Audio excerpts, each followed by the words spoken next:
ප්‍රදා අපි ඊළඟ ප්‍රශ්නෙට යමු. මේක මේ මං හිතන්නේ අපිට ගොඩක් වටින ප්‍රශ්නයක් මේ tree of life නැත්නම් ජීවනයේ ගහ ගැන. අපි දකින උප්පත්ති පොතේ මේක ගැන සඳහනක් තියෙනවා. පළවෙනි පොතේ බයිබලයේ පළවෙනි පොතේ සහ අවසාන පොතේ.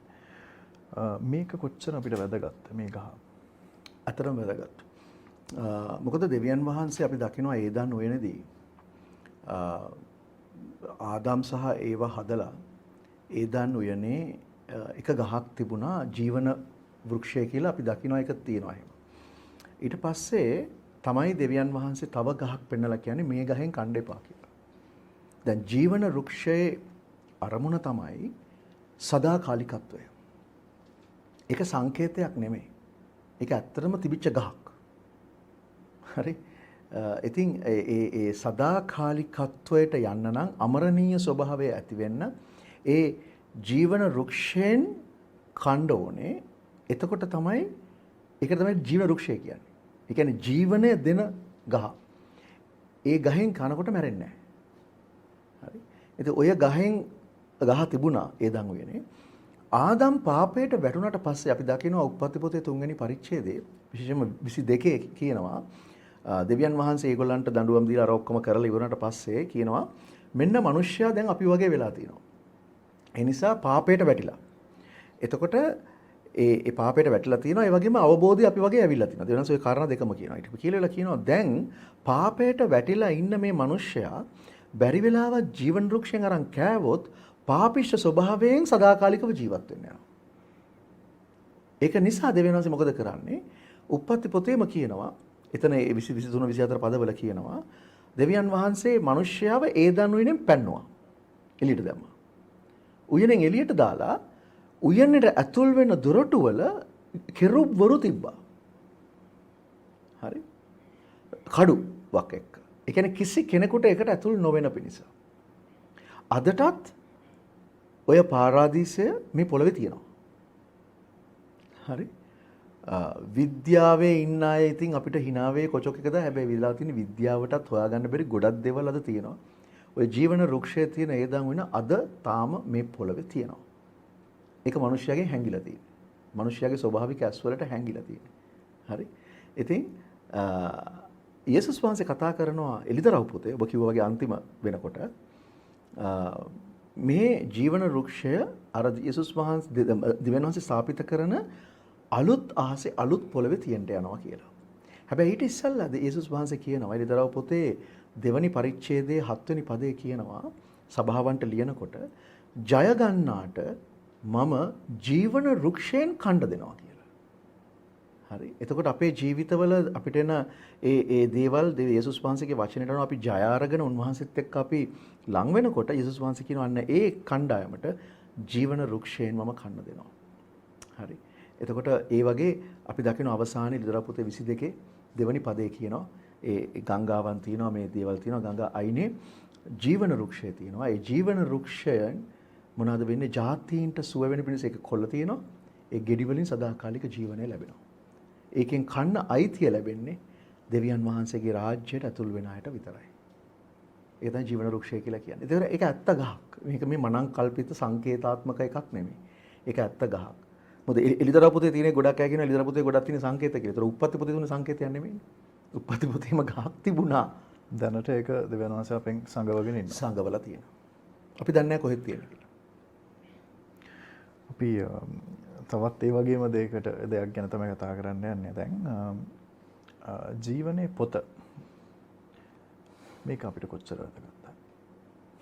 අපිට වැදගත් කියන්නේ ජීවිතය වගේම වැදගත්. මම එහෙම කිව්වොත් ජීවන පොත තමයි දෙවියන් වහන්සේ සදාකාලිකව උන්වහන්සේත් එක්ක ජීවත් වෙන අයගේ නම් ලියා තිබෙන පොත. දැන් ඕක මෙහෙම දෙයක් තියෙනවා. දැන් ඕක ඇත්තටම මේ අපි දකින මේ වගේ පොතක් නෙමෙයි. මම ඒක ඉස්සලා කියන්න.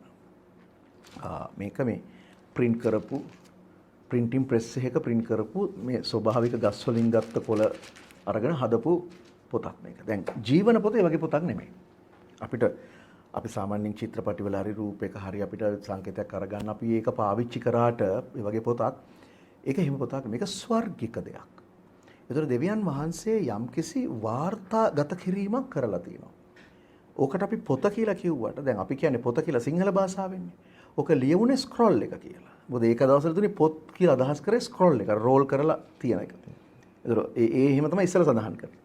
එතකොට දැන් ජීවන පොතේ නම ලියවිලා තිබෙනවා කියන එක අදහස් කරන්නේ මම නැත්නම් මගේ නම දෙවියන් වහන්සේ මේ පොළවේ අත්තිවාරම දාන්න කලින් සටහන් කරලා තියෙනවා නැත්නම් කැදවලා තියෙනවා මාව උන්වහන්සේත් එක්ක සදාකාලිකව ජීවත් වෙන පිණිස.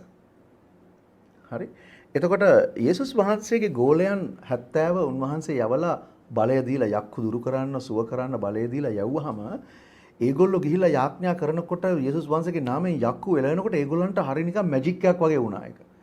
ඇවිල්ලා කියනවා බලන්න ස්වාමිනේ ඔයාගේ නමින් යාඥා කරනකොට යක්කු එළවෙනවා කියලා උඩ පැන hina වෙවි හරි ෂෝ කරමයි කියලා ප්‍රීතියට යේසුස් වහන්සේ කියනවා. ඕ පොඩ්ඩක් ඉන්න.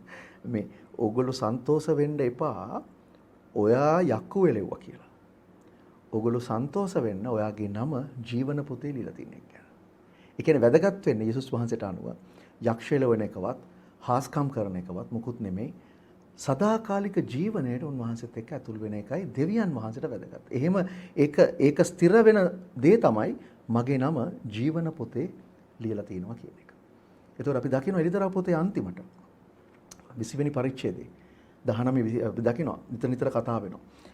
අන්තිමට කියනවා සුදු සිංහාසනේ විනිශ්චයනකොට පොත් දිග හරිනු ලැබුවේ. ඒ කියන්නේ අපි එකිනෙකාගේ පර්සනල් ෆයිල්ස්.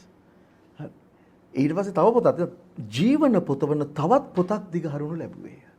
යමෙකුගේ නම ජීවන පොතේ සම්බ නොවේද ඔහුව ගිනි විලට හෙළන ලද්දේ සදාකාලිකව.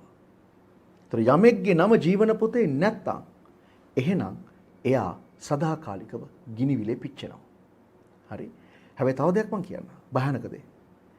ජීවන පොතේ නම ලියලා තිබුණා කියලා අපිට ඕන දේවල් කරන්න යන්න බෑ.